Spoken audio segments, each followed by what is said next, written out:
সারি কত সুন্দর ফুল ভ্রমণ করছে, কত ভ্রমর ভ্রমরা করেছেন গুঞ্জন, কত ময়ূরময়ূরী করিতেছে নৃত্য। এই অপূর্ব দৃশ্য দেখে মন মর হয়েছে চঞ্চল। কিন্তু না, এই তো পবনের মাঝারে আমি এখন বিশ্রাম করিব, এই তো পবনের মাঝারে আমি একটু বিশ্রাম করিব। এমন সময় মহর্ষি সেই বিশ্রামেরত হলো। ঠিক সেই সময় পঞ্চপাণ্ডবগণ গভীর অরণ্যে ঘুরতে ঘুরতে আগমন করছে।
পৌঁছালাম। এই যে কি সুন্দর কুটির দেখা যাচ্ছে, ওই যে সামনে বসে রয়েছে মণিবর, ওই সামনে বসে রয়েছে কি মণিবর। চলো চলো তাকে গিয়ে আমরা জিজ্ঞেস করব। চলো চলো চলো ভাইগণ, সেই মণিবরের কাছে আমরা যাবো। প্রণাম প্রণাম মণিবর। কি বালক, তোমরা কোথা হতে আসছো? কিবা তোমাদের নাম, কিবা তোমাদের পরিচয়? শোনো মণিবর, আমাদের নাম, আমি হল যুধিষ্ঠির, এ হলো আমার ভাই, এরা হলো ভীমসেন, নকুল, সহদেব ও আমার স্ত্রী দ্রৌপদী। আমরা হলাম পঞ্চ পাণ্ডব। তোমরা আমার আশ্রম হইতে কি সুন্দর এক স্বভাবিত গন্ধ ভেসে আসছে। আমাদের সেই গন্ধে মনকে মুগ্ধ করেছে। বলুন মণিবর, কোথা হতে ভেসে আসছে সেই সুগন্ধ? কোথা হতে ভেসে আসছে সেই সুগন্ধ? তা তোমরা বুঝতে পারবে না বাবা। এই গন্ধ ভেসে আসছে গন্ধমার্গ পর্বত পেরিয়ে মানব সরোবর হইতে সুবর্ণপদ্মের গন্ধ। মণিবর, তাহলে আমরা কি সুবর্ণ পদ্ম পার হতে পারবো না মণিবর? এই সুবর্ণ পদ্ম দিয়ে আমরা যে দয়াল ঠাকুর ভগবানের পুজো করতে চাই মণিবর, আমরা দয়াল ঠাকুর ভগবানের পুজো করতে চাই না বাছা। এই সুবর্ণ পদ্ম পেতে হলে অনেকে বাধা বিপত্তি কেটে যেতে হবে। তোমাদের মধ্যে কে পারবে, তোমাদের মধ্যে কে পারবে সেই বড় বড় বাধা বিপত্তি পেরিয়ে যেতে? মণিবর, কেন মণিবর? আমার ভাই ভীমসেন থাকতে কোনো কাজেও সাধ্য নয়। আমার ভাই ভীমসেন যাবে সেই সুবর্ণ পদ্ম নিয়ে আসবে।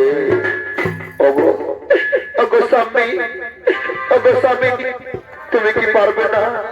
তুমি কি পারবে না সেই সুবর্ণ পদ্ম আনতে আমার জন্য স্বামী? আমি যে সেই সুবর্ণ পদ্ম দিয়ে দয়াল ঠাকুরের পুজো করতে চাই স্বামী। আমি যে দয়াল ঠাকুরের পুজো করতে চাই। দ্রৌপদী, তুমি কেন না দ্রৌপদী? আমি তোমার তোমায় কথা দিলাম দ্রৌপদী, আমি তোমার জন্য সুবর্ণ পদ্ম নিয়ে আসবো দ্রৌপদী, আমি তোমার জন্য সুবর্ণ পদ্ম নিয়ে আসবো। বলি সোনা সোনা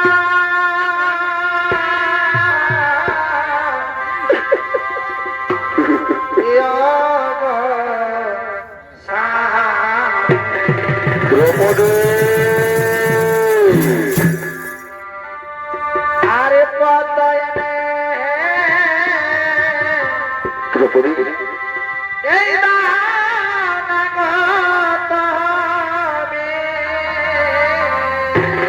দ্রৌপদী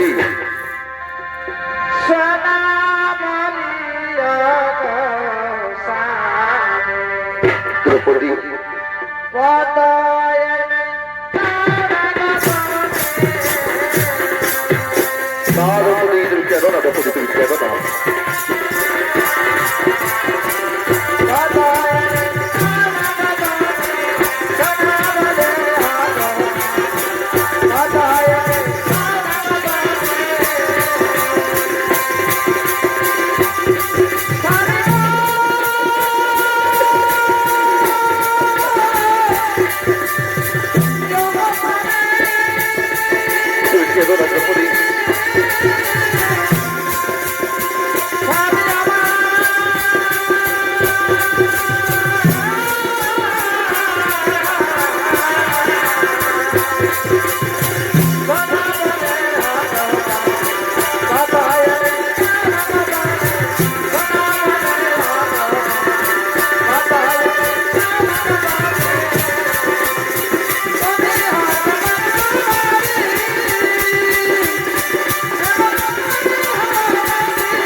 তুমি কেন না দ্রৌপদী দ্রৌপদী তুমি কেন না দ্রৌপদী তুমি কেন না আমি তো কথা দিলাম দ্রৌপদী তোমার জন্য আমি সুবর্ণ পদ্ম নিয়ে আসবো দ্রৌপদী বিদায় বিদায় দ্রৌপদী বিদায় দ্রৌপদী সারে বিদায় দ্রৌপদী সারে বিদায় দ্রৌপদী সারে বিদায় দ্রৌপদী সারে বিদায় সারে বিদায় সারে বিদায় সারে বিদায় সারে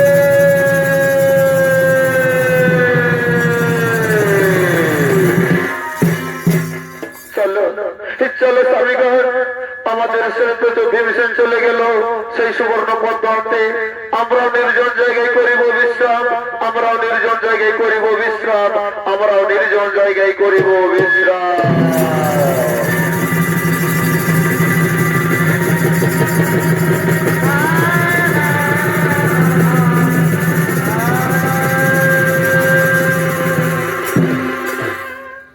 শুধু দর্শক মন্ডলী দ্রৌপদীর চোখের জল মোছানো ভীমসেন ছুটে চললেন সেই সুবর্ণ পদ্মের খোঁজে। এদিকে এমন সময় এদিকে এমন সময় মা সীতার আদেশে কদলী বন রক্ষা করার জন্য হনুমান করছেন আগমন।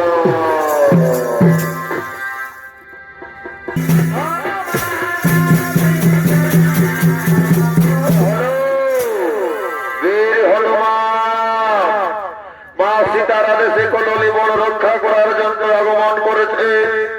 আরে বীর হনুমানের ভূমিকায় আপনাদের মহান মঞ্চে ছৌ নৃত্য পরিবেশন করে দেখাবে ওস্তাদ সুজিত মাহাতোর বড় দাদা শক্তি বড় মাহাতো।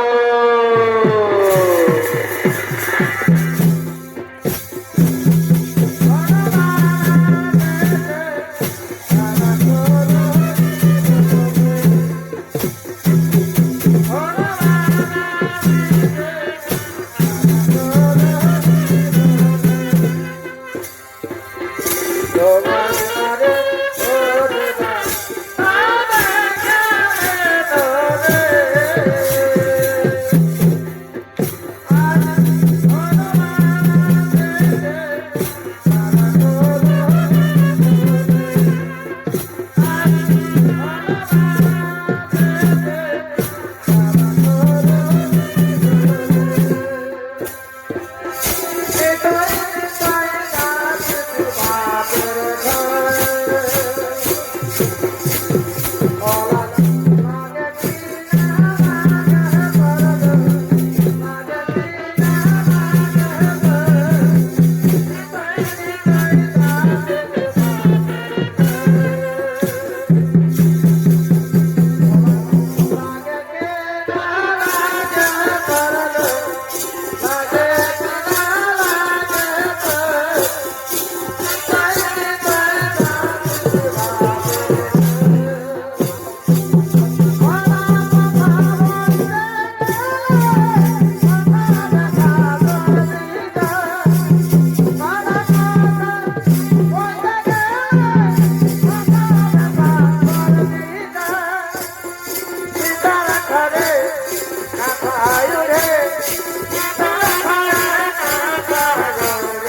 যেন কড়বড় কড়বড় কড়বড় শব্দ শোনা যাচ্ছে এই কদলীর বনে। ও বুঝেছি, ভেবেছেন চলেছে গন্ধমার্দন পর্বতে মানব সনবরে সুবর্ণ পদ্ম আনিবারে। কিন্তু না, আমি তাকে ওই সুবর্ণ পদ্ম আনতে দেব না। তার শক্তির উপর তার খুবই অহংকার। আজ তাকে আমি দেখাবো যে তার শক্তির কতই অহংকার, তার সমস্ত শক্তির আমি করিব ধর্মচূর্ণ। আমার লেজ বিস্তার করে এই প্রথম আধারে আমি বসে থাকবো, দেখবো ভেবেছেন কেমন করেছে সুবর্ণ পদ্ম আনতে পারে। আমার লেজ বিস্তার করে আমি প্রথম আধারে বসে থাকবো। আরে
প্রথম আধারে এক বৃদ্ধ বানর লেজ বিস্তারিত করে বসে আছে প্রথম আধারে।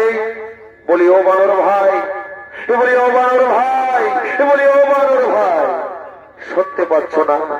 তোমার লেজটা একটু সরিয়ে নাও, আমি মানস সরোবরে যাব। তোমার লেজটা একটু সরিয়ে নাও, আমি ওই পারে যাব। আমি ব্যথায় কাতর, আমার জীর্ণ শীর্ণ শরীর, আমি ব্যথায় কাতর হয়ে নড়তেও পারছি না, চড়তেও পারছি না। তুমি আমার লেজ ডেঙিয়ে চলে যাও, ওই পারে চলে যাও, আমার লেজ ডেঙিয়ে।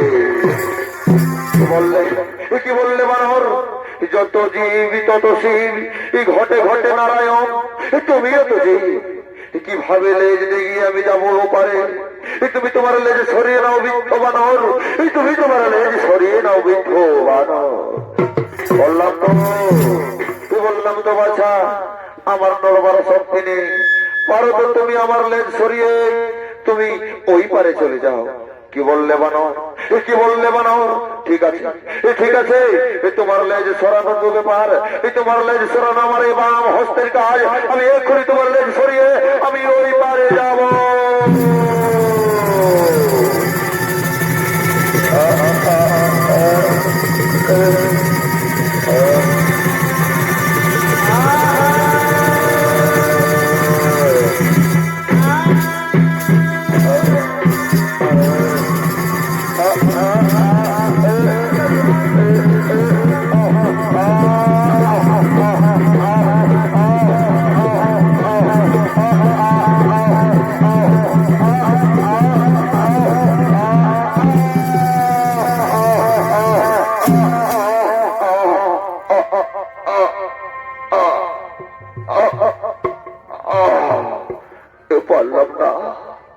পারলাম না, বাম হস্ত দিয়ে আমি হনুমানের লেজ সরাতে পারলাম না।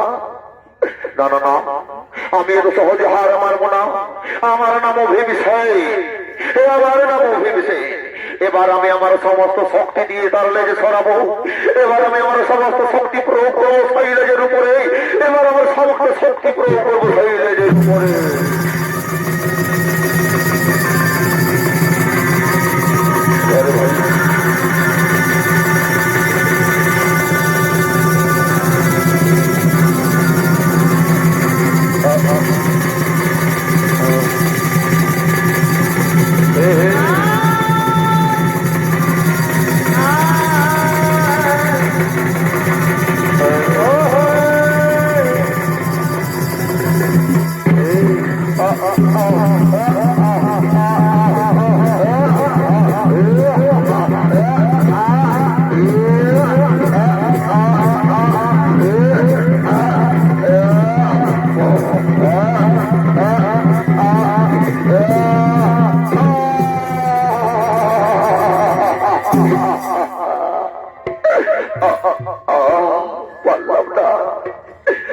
আমার সমস্ত শক্তি আমি প্রয়োগ করলাম, তবু এই বৃদ্ধ বানরের নেজ আমি সরাতে পারলাম না। তাহলে কি কোনো মায়াবী নাকি দানব, না না, নাকি জ্ঞান হরি আমার সঙ্গে ছল করছে, বসে রয়েছে পথমা ছাড়ি? না না, এর পরিচয় আমায় দিতে হবে। সত্যি করে বলো ভাই, কে তুমি, কি বা নাম, কি বা তোমার পরিচয়? বলবো বলবো বাছা, আগে কহ তব পরিচয়, তো পরে দেবো মোর পরিচয়। শোনো শোনো মোর পরিচয়, সূর্য বংশে জন্ম মোর, পিতা পবন, নাম আমার বীর বিকদর ভীম সেন।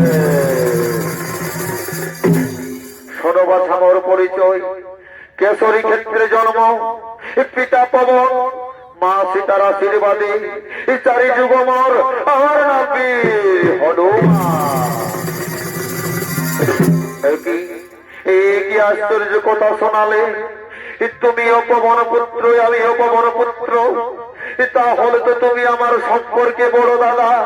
না না না, না জেনে তোমায় আমি কত কিছু বলেছি, না জেনে তোমায় কত অপমান করেছি, না জেনে তোমায় কত কুকথা বলেছি। আমাকে ক্ষমা করে দাও দাদা, আমাকে ক্ষমা করে দাও। ঠিক আছে ভাই, ঠিক আছে, আমি আমি তোমাকে ক্ষমা করে দিলাম, আমি তোমাকে ক্ষমা করে দিলাম। আচ্ছা আচ্ছা দাদা, তোমার একটা কথা জিজ্ঞেস করব, তোমার একটা কথা জিজ্ঞেস করব। সত্যি যদি তুমি বীর হনুমান হয়ে থাকো, তাহলে তাহলে তোমার সেই রূপটি শোভা মাঝারে দেখিয়ে দাও দাদা। তুমি ত্রেতা যুগে মা সীতাকে করেছিলে উদ্ধার, রাবণকে করেছিলে সংহার, সেই আসল রূপটি আমায় দেখিয়ে দাও দাদা, সেই আসল রূপটি আমায় দেখিয়ে দাও। ঠিক আছে ঠিক আছে, আমি সেই রূপটি দেখিয়ে দিচ্ছি। তুমি মনের আনন্দে করো দর্শন, তুমি মনের আনন্দে করো দর্শন।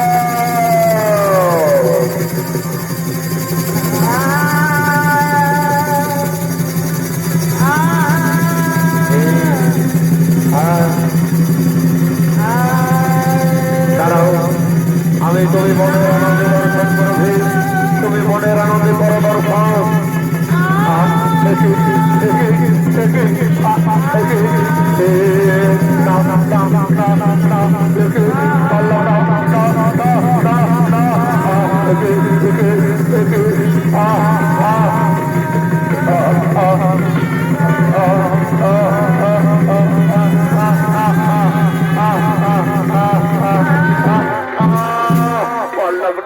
পারলাম না তোমার এই রূপ দেখতে, পারলাম না। আমার ভাই ভীমসেন মূর্ছা খেয়ে পড়ে গেল মাটিতে। আমি আর এই রূপ রাখিব না, আমি আবার আমার পূর্ব রূপ করিব ধারণ, আমি আমার পূর্ব রূপ করিব ধারণ।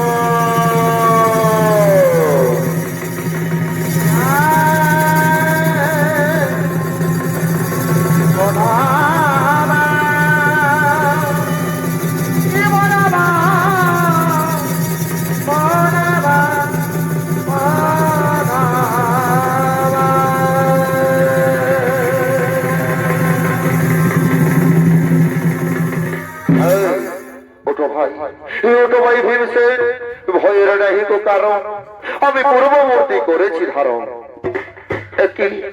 একই আশ্চর্য ঘটনা দেখালে দাদা।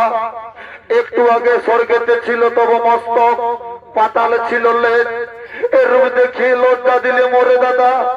বলতে পারো দাদা, বলতে পারো কোন পথ দিয়ে গেলে পাবো গন্ধমর্দন পর্বত, মানস সরোবর, যেখানে যেখানে পরিস্ফুট রয়েছে সারি সারি পদ্ম? বলো দাদা বলো, সুবর্ণ পদ্ম, জানি আমি আমার দয়াল ঠাকুরের পুজো করতে পারবো দাদা, জানি আমি দয়াল ঠাকুরের পুজো করতে পারবো।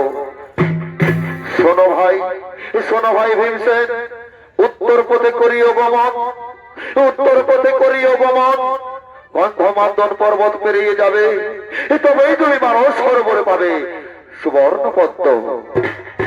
ঠিক আছে ঠিক আছে দাদা, আমি তাহলে যাই দাদা। আরেকটি কথা বলি দাদা, আমি যদি কোনোদিন বিপদে পড়ি, দাদা, আমায় তুমি রক্ষা করিবে দাদা, আমায় তুমি রক্ষা করিবে। শোনো ভেবেছে, শোনো ভেবেছে, তুমি আমার ভাই, যদি কোনোদিনই কোনো বিপদে পড়ো তুমি করিও আমায় স্মরণ, আমি নিশ্চয়ই তোমায় করিব রক্ষা, আমি নিশ্চয়ই তোমায় করিব রক্ষা।